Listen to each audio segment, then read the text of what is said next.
Assalamu alaikum and welcome to Horror Series by Entertaining Tales। उम्मीद है कि आप सबका रमज़ान खैर व आफ़ियत से गुज़र रहा होगा और दुआ है कि आइंदा आने वाले रोज़े भी खैर व आफ़ियत और बरकतें समेटते हुए गुज़रें। आज की खौफनाक कहानी हमें आरिफ साहब ने ईमेल के ज़रिए भेजी है। वो बताते हैं कि कुछ महीनों पहले हमने एक फ्लैट रेंट पर लिया था।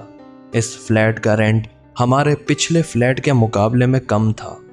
फ्लैट भी काफ़ी अच्छा बना हुआ था, दीवारों पर नया पेंट किया हुआ और बाकी सब भी अच्छी तरह वेल मेंटेन्ड था। नए फ्लैट में शिफ्ट हुए 2-3 दिन ही गुजरे थे, हमने महसूस किया कि दम घुट रहा है।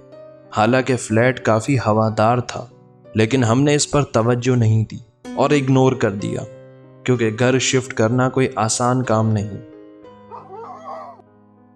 एक हफ्ते बाद एक रात में नींद से बेदार हुआ, क्योंकि मेरी वाइफ काफ़ी देर से चीख रही थी। वो चीखते हुए तड़प रही थी। मैंने एक काला साया देखा, जिसके बाल अजीब से बिखरे हुए और उलझे हुए थे। मुझे नहीं मालूम कि वो मर्द था या औरत। वो मेरी बीवी के सीने पर बैठा हुआ जोर से गला दबा रहा था। ये देखकर मैं काफ़ी खौफजदा हो गया, लेकिन मैंने परवाह किए बगैर अपनी वाइफ को उससे छुड़ाने की कोशिश की। वो जो भी चीज़ थी उसे हाथ लगाकर मुझे ऐसा महसूस हुआ जैसे मैंने कोई सख्त और कांटेदार चीज़ पकड़ ली है।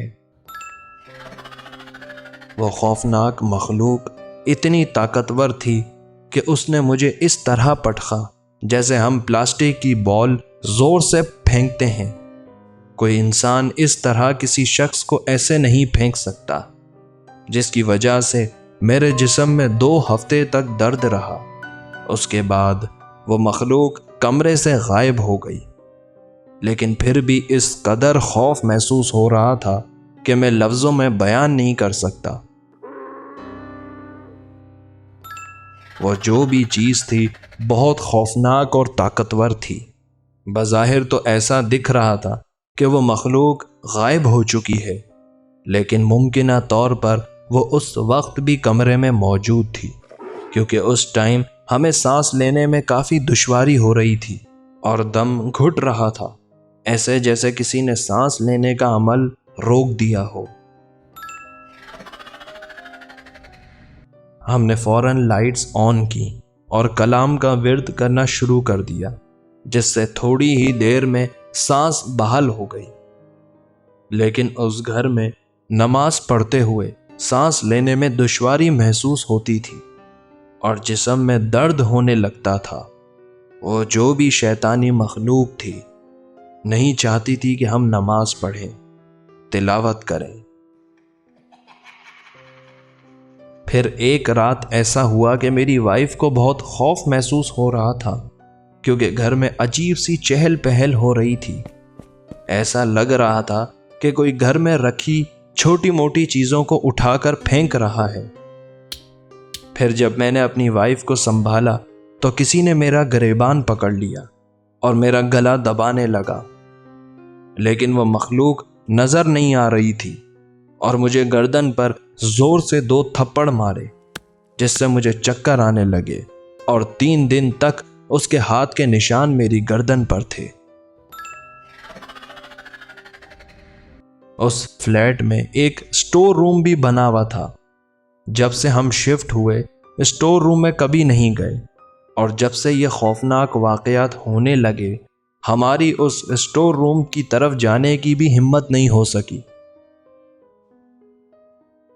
मज़ीद कहते हैं कि आप यकीन करें, जब से हम पर उस मखलूक ने हमला किया है, उसके बाद से हर रात उस स्टोर रूम से अजीब व गरीब खौफनाक आवाज़ें आती थीं, जैसे कोई अंदर किसी को डांट रहा है।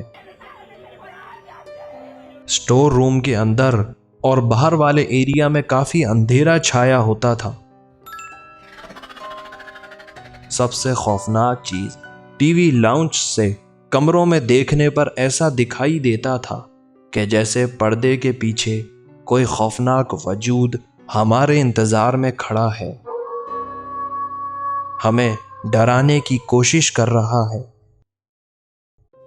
आखिरकार हमने एक मौलाना से रुजू किया, जिन्होंने हमें वार्न किया कि 1 हफ्ते के अंदर अंदर उस घर को छोड़ दो। वहां रहना तुम्हारे लिए बहुत खतरनाक है। लेकिन हमने उनसे इसरार किया कि हम इतनी जल्दी घर छोड़ने के मुतहम्मिल नहीं हो सकते, जिस पर उन्होंने फ्लैट में एक हिसार कायम कर दिया कि इसी के अंदर अंदर रहना और जितनी जल्दी हो सके ये घर छोड़ देना। कहते हैं कि हम उस फ्लैट में 2 महीने रहे और सिर्फ हम जानते हैं कि हमने वो 2 महीने किस अजियत से गुजारे, क्योंकि हम फौरन घर तब्दील करना अफोर्ड नहीं कर सकते थे। उम्मीद है कि आपको आज की ये हॉरर स्टोरी पसंद आई होगी। वीडियो को लाइक कर दें, चैनल को सब्सक्राइब करके बेल आइकन प्रेस कर दें और ऑल नोटिफिकेशन पर सेट कर दें ताकि हमारी आने वाली तमाम हॉरर स्टोरीज आप तक पहुंच सकें। खुदा हाफिज।